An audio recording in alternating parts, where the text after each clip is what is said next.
I'm sure you've heard the story of Cain and Abel. It's one of the oldest and most mysterious tales in the Bible, and it's been told and retold for thousands of years. But even if you know the basics, there's a lot more to this story than meets the eye. But have you ever stopped to ask, what did Cain really do wrong? Was it just about the offering, or was there something deeper going on beneath the surface? Let's dig in and see what the Bible actually says, and maybe uncover a truth that's often overlooked.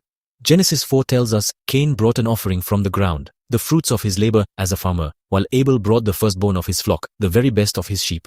Both brothers brought something from their work, something that represented their lives and efforts. God looked with favor on Abel's offering, but not on Cain's. Imagine the scene. Abel is accepted, celebrated, while Cain stands by, feeling invisible, maybe even humiliated.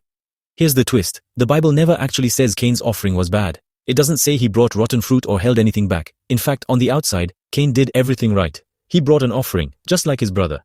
So what was the real problem? Why did God accept one and not the other? This question has puzzled readers for centuries, and it's easy to miss the subtle clues hidden in the text. Well, the answer might be hiding in another part of Scripture.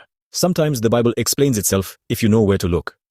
Proverbs 21:27 says, "The sacrifice of the wicked is detestable, how much more so when brought with evil intent." This verse gives us a powerful hint. In other words, Cain's heart wasn't in the right place. It wasn't about the gift itself, but about the attitude and motivation behind it. God cares more about what's going on inside us than what we do on the outside. He was already jealous of Abel. That jealousy was like a seed, quietly growing in his heart, long before the offering was ever made. His offering wasn't rejected because of what he gave, but because of why he gave it. Maybe Cain was just going through the motions, or maybe he was hoping to earn God's approval, rather than giving out of love or gratitude. God doesn't look at the surface. He looks at the heart. He sees what no one else can see, the real reasons behind our actions, the hidden motives that drive us. Think about it. Cain may have picked up pride and comparison from his parents, Adam and Eve. After all, Eve was the first woman, the mother of all living, and she might have felt a sense of pride in her role.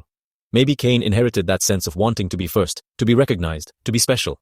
And pride leads us to ask, why them, not me? It's a question that can eat away at us, making us feel left out or less than others, even when we're doing all the right things on the outside. That jealousy was growing long before the offering. It was a slow build-up, a quiet resentment that finally spilled over when God favored Abel. Cain's story is a warning about what happens when we let those feelings fester. So next time you give something to God, or to anyone else, ask yourself, why am I doing this? Is it just a ritual, a habit, or is it something real, something that comes from the heart? Is it just a ritual, or is it real? Are you giving because you want to, or because you feel you have to?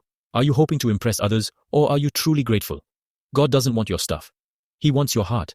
He wants your honesty, your love, your willingness to be real with him. That's the untold truth behind Cain and Abel, a story not just about offerings, but about the kind of people we choose to be.